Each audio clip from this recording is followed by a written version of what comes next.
Hey guys, I am with my buddy Kyle Sullivan, who is an effects artist, and he's worked on such films as Knocked Up and Midnight Meat Train and Tropic Thunder. He's also worked on a lot of TV shows. He did the full run of House, NCIS. Ladies and gentlemen, Mr. Kyle Sullivan. Kyle, how are you, my friend? I'm doing well, man. I'm doing well. Thanks for having me on here. Oh man, thanks for being on here. It's so hard. Apparently nobody has any ghost stories, so come on, give me something. What do you got for me tonight? I got a great one for you. It's a Maryland born and bred ghost story. Yeah, I'm 3,000 miles away from you, but there's hauntings everywhere. This is all about a thing called Crybaby Bridge. Okay, tell me a little bit about Crybaby Bridge. Now I did do some research on it, and I found out that there's Crybaby Bridges. That's hard to say. All over the United States, really. Yeah, there's a few states like Kentucky, Ohio, Texas. They claim to have a Crybaby Bridge, but the real one is here in Maryland, hovering over the Patuxent River on Governor's Bridge Road. Wow. Okay, so you know the history behind this bridge in particular? I do. I know that 3 bridges have sat there. The one now is like a Pratt truss and steel version that is pretty dicey to drive over by car. The previous 2 were made of wood. I would say the original bridge was constructed by Governor Samuel Ogle to travel by horse and buggy between his mansion and the state capitol in Annapolis. And it's on this bridge where the tale of Crybaby Bridge started. Oh, wow. Okay. All right, so let's get spooky. All right. All right, so the governor was hosting an event for the city at his mansion. I'm not really sure what, but it was a pretty big to-do for the time. And an affluent newlywed couple had arrived, but they had their newborn with them. So they decided not to stay long. They left the party on horseback, her behind him holding the baby, They arrived at the bridge, began to cross. Mind you, this is not a wide bridge at all. It still isn't. I hate driving over it. It's basically one lane. I guess there was a party goer running late or whatever because a horse and carriage came around the bend in the opposite direction and just hauled ass over the bridge. Now, naturally, their horse got startled, bucked all 3 off. The husband and wife fell to the bridge, but the baby was flung from her hands, and as far as everyone knows, fell into the river. Right. Wow. And not far from the mansion, one of the couple ran for help, and practically the whole town came to drag the river because they're all at the party. They're looking for the baby. Again, this is not a wide river, but it does get moving after some heavy rain. So they searched for hours until finally someone called it. But it's said that some people wanted to continue because they could swear they heard a baby crying. And to this day, if you head down there at the right time at night and you roll your windows down, you can still hear that baby crying, luring you into the water to look for it. Wow, interesting. So it's pretty much an urban legend for the area. Like back when I was growing up, we had the White Lady of Durand Eastman Park, and there's always ghosts like that in almost every area of America. So this Sure. is like an urban legend. Kids go down there, have some beers, try to hear the baby crying. Yeah, exactly. It's exactly what happened to me. Okay, let's do it. All right, now I'm excited.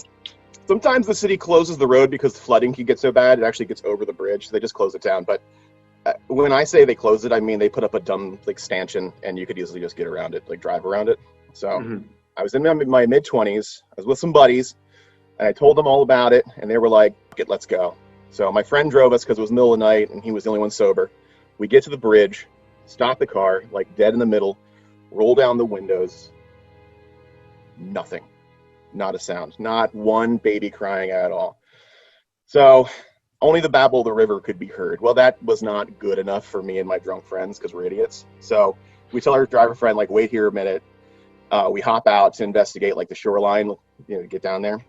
So to get down there, you have to go walk around some trees and some rocks. So it took a minute. We were down there for maybe 10 minutes when we hear my buddy at the car just screaming his lungs out and slamming on the car horn. So we're like, fuck, the car must be coming. So we run back and we hop in the car. My friend is just hyperventilating. He's freaking out. We finally calm him down and he tells us what happened. So he said after a few minutes, he got out, take a look around over the bridge or whatever, see if he could see us. And he started to just feel weird, which is normal to me if you're all by yourself in the middle of the night in the middle of a bridge, right? Mm-hmm. But he said there was something off.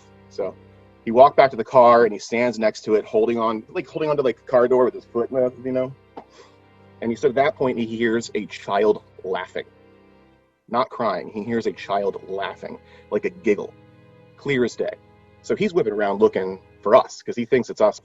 and all of a sudden the car rolls forward like a foot.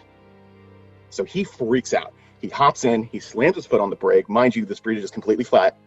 And the second he tells us this, the headlights start flashing, and we were all like, let's get out of here, because his hands were on the wheels. So his headlights are freaking out. So I tell this to my dad the next day. And apparently in the 70s, he and his buddies claimed to have known about this. And they tried the trick where you put baby powder on the bumper of the car. And after the car rolls forward, little fingerprints are supposed to be in the bumper. Never worked for him. And I kind of believe it's a weird gravity spot like the one in Titusville, New Jersey, you know? But that event happened to us. It was the timing of the flashing the lights and seeing that his hands were nowhere near like his light controls. And that look on his face of sheer terror. Like, we believed everything he had to say. So we boogied out of there. And that's my experience with Crybaby Bridge. So he was not known to be one to fabricate or... No. He was a horrible liar. He's horrible at poker. And he was dead sober. Like, it's not like he was like tipsy and heard something that he'd mistake. So was he a believer in the supernatural before this event? Not really, no. He certainly is now. He loves telling that story. It's a spooky story, and it's a spooky bridge. And since then, I have gone down there a few times with a few different friends where we didn't hear any laughing or crying, but there is like a sense, like a weird feeling when you're down there, especially at a certain time of night. Now, there was an event that was in the news, and there's a little bit of urban legend to this as well. But so in 1983, there was a horrible accident at the bridge. A car veered off the road right before the bridge, down what's locally known as Lover's Lane. It's like a little turnoff that faces the river where you can, like, you know, make out and be next to the bridge. So that car crashed into another car that was sitting there, throwing the parked car into the river. That couple drowned. Of the 4 people in the car that caused the accident, only the driver survived. Now, that's all recorded in old newspaper articles, but it's said that when police interviewed him at the hospital, he was semi-catatonic, there was no sign of alcohol or drugs, and when they asked him why he drove off the road, all he said was, "Because I heard a baby crying." Supposedly, they sent him to the Crownsville Psychiatric Hospital, which is a well-known psychiatric hospital, and there he stayed until it closed in 2004. Ooh, that one gave me goosebumps, buddy. Yeah, man, that's one of the best Maryland ghost stories. Oh, This is all true. I mean, it wasn't recorded that that's what he said, but that was the legend that came from it. The accident all happened. The Governor's Bridge accident. I mean, I haven't read a history book, but that's been told generation and generation. My grandmother knew that story. right. Now, do you believe in ghosts? I romanticize ghosts. Like, I'm kind of sad I wasn't the driver that night. I romanticize the idea of having a real haunting happen to me that I can't explain. Because I want to believe, but I need it to happen for me to be like, no, this is real, and shut up. Don't argue with me. Anyone in your family have anything happen to them? My grandmother used to say that she was always being haunted by her dead husband, but she was, I think, romanticizing that as well. You know, I did have a thing happen. It's a little sad, and I didn't really think into it too much at the time. But my grandmother, my mom's mother, she died of cancer, and she was in hospice in my mom's house. And I was living at my other grandmother's, like, an apartment, and I had this like framed. It was a Flog and Molly album that was signed by all of them. I had it framed on the wall, and it had been sitting there for like 2 years, just hanging on a wall. And in the middle of the night, it was like 3-something in the morning. I want to say it was like 3:18 or 3:19. And I remember the time because I looked at my phone because it crashed to the floor. And the next morning, real early, around 6, my mom called and said Grandma Barbara passed away. And she knew what time it was, and it was the exact same time. I still say coincidence. I would say that's the closest I've ever come to having a personal experience like that, other than the flashing lights in my friend's car. You know, you can say coincidence, but Right? that's pretty impressive. That was a weird one, but I still need the, staring in the bathroom mirror, face melting off poltergeist experience. Well, I don't think anybody's got that. You were also going to tell me another thing, Kyle. Oh, so is this a teaser? I'm not fully prepared for this guy. This one's a good one, though. So can I tease for maybe another? It's the Goat Man of Bowie, the famous Goat Man of Maryland. It's so famous they even made like a low budget schlock horror movie. And I'll get you the title for the next time in like 2011. And I love the Goat Man. We also have Chessie, in the Chesapeake, and I'm sure you could put two and two together of what Chessie might be. I think I have an idea. It's like Champ, or it's like the Loch Ness Monster, right? Exactly. It's definitely a plesiosaur just swimming around in the water. Well, you know what? I think maybe the crypto hunter might have to go after the Goat Man in one of these episodes I'm going to be doing in the future. If you, to anybody who's listening along, just Google Goat Man. You get some great material. Oh, I'm sure. I think I saw him in a coloring book I used to have when I was a kid. Doesn't he have like an axe and he's running around hitting cars? Yeah, he's again a lover's lane killer. Like, it's always when a couple is, a 50s couple with the hood down listening some doo-wop.